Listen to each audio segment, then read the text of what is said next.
One of the things that I've always been interested in is how to manage your money.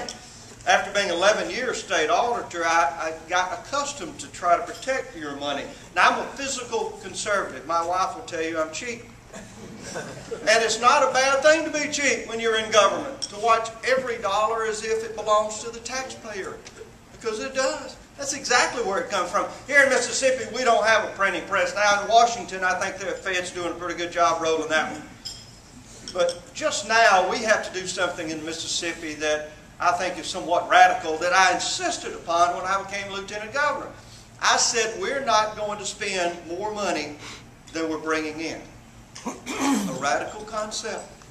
Because you see, we've done that so many times in government, and then when we would run a deficit in the legislature in the old days, we'd run this deficit and we'd say, well, no, the governor has to make the cuts. Under the Constitution, he's the one that has to be held accountable, so the governor would make the cuts and then the legislature would blame him. That's the way it worked. Oh, no, we gave you all the money that you needed. It was Haley Barbour that cut your budget. You know, he hates children. You know, it was a way of move and dodge and bomb and weave and try to not be held accountable. So when I came in, I said, we're not going to do that anymore. We're going to fill our rainy day fund. You know, you do have a savings account. That's what it's called. And the terms of the legislature, the logo there that we use is the rainy day fund. And so we came into the office and said, first thing we need to do is fill that. Let's only spend 98% of the money that we're bringing in. Now this began with Kirk Fordyce, my political mentor and friend, and Kirk had the same idea. You know, it's not new. Let's just set aside 2%, and then when times get tough, we'll be able to use it to help us along our way. You see, we have got to understand that the projected revenue that we're bringing in has not met, we have not met those projections, but 3 out of the last 25 months. 3 out of the last 25 months, we've met the projected revenue that we thought we would have in. The rest of the time, we were being too optimistic. So we're going to. Now, there are some good signs. I proposed last year what's called a Smart Budget Act. Now, I know it seems like an oxymoron, smart budget, but it can be done. And basically what it says is that you have a budget that's based on outcome. You actually have to achieve something in government to be funded. It's called performance-based budgeting. And most of the nation uses it, and we just haven't got accustomed to it here in Mississippi, performance-based budgeting.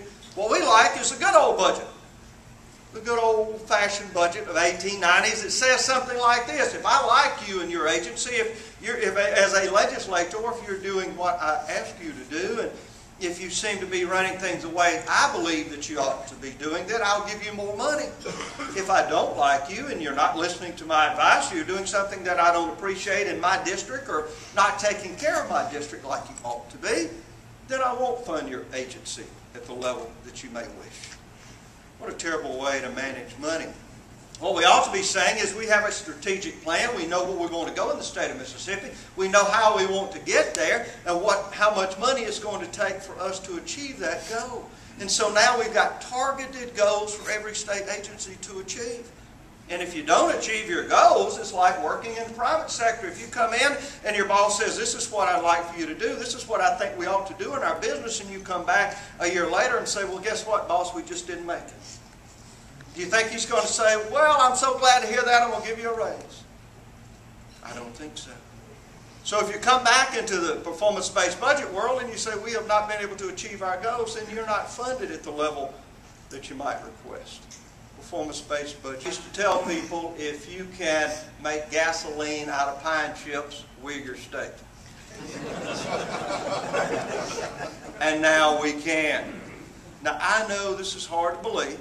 It's almost science fiction. As they came in and I talked to the CEO of Kior and I said, you've got to tell me how this can happen. How in the world can you take this cellulose product, not only pine trees, but the tops, the bottoms, the stumps.